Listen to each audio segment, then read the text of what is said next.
someone from the outside, you know, everything makes sense in Islam, you know, but certain people are trying to confuse people to get them off that path of reaching, of submitting to the Creator, so they throw out certain allegations against Islam, a lot of false things, statements, and one of them is that, I mean, look, your God is just creating this paradise and all you guys are just seeking pleasure, it's all about pleasure, and have you heard this argument? Yeah, Sure. What do you say about this?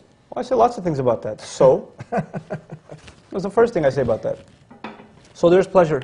You run after pleasure here, and you're telling me I'm a criminal because I'm running after pleasure that God gives me for earning good deeds? And pleasure is something Allah put inside the human. Do you deny there's such a thing as a pursuit of pleasure? Nobody does. Everybody's looking for pleasure in this world. God is just telling me, put the brakes on, act ethically, and act decently in this world, and I will, all the things you held yourself back from, I will let you have. I say, why not? They used to argue that Islam is, you know, you might have a younger audience, but Islam offers such sexual rewards in paradise. That's one of the things, yes. You know, and it's, you know, these beautiful women and this and that. I say to you, you have a young man who goes to college in this country, who goes to campus in the middle of the summer. He sees half-naked women all around him, and he guards his eyes. They make small talk with him, he doesn't make small talk back. He knows, he keeps telling himself, Allah's got better for me, Allah's got better for me, Allah's got better for me. She looks beautiful, but I'm not going to look. I can't. I know Allah has better. You know how hard that is for a young man to do? And Allah at the end of the day says, bravo, you did well, you know what, you deserve something. Everything you've held yourself back from, here you go.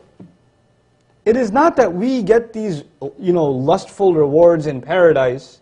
It's actually that you guarded yourself against the most strongest urge a man can have. How many psychologists talk about how many times a man thinks about sex in a day? You know? I mean, some even count like every 30 seconds or every 40 seconds or something. It's crazy. This was psychologists are telling me. Psychologists, 30, 40, 60, 2 minutes, even 2 minutes, that's insane. How much this thought runs in the mind of a person, how much it can. And add to that, we're living in a time where pornographic images, filthy ads, shameless is constantly being bombarded in our face. How much even more? And in the face of all of that, a man guards his chastity, a woman guards herself. Why shouldn't they? Why shouldn't they be given the best reward? The most beautiful spouse ever imaginable. Why shouldn't they be given that? They'll both have whatever their hearts desire. Whatever their hearts desire. Man and woman, anything they want, they can have in Jannah. That's correct. Okay. So and if you think, well, what I'm going to want is going to be evil. Evil itself is removed from your heart. So whatever you want will be good anyway. Whatever you want is good in and of itself, and you will be so pleased with it. Because when I say good, it doesn't just mean it will be boring. It means it will be good and it will be pleasing to you and good for you. How many things in this world are pleasing to people, but they're not good for them? People find pleasure in drugs, don't they? Yes. But they die from them too. People find pleasure in alcohol, they get sick from it too. They get into car accidents from it too. Pleasure, something pleasurable and something good for you is never the same, except in Jannah.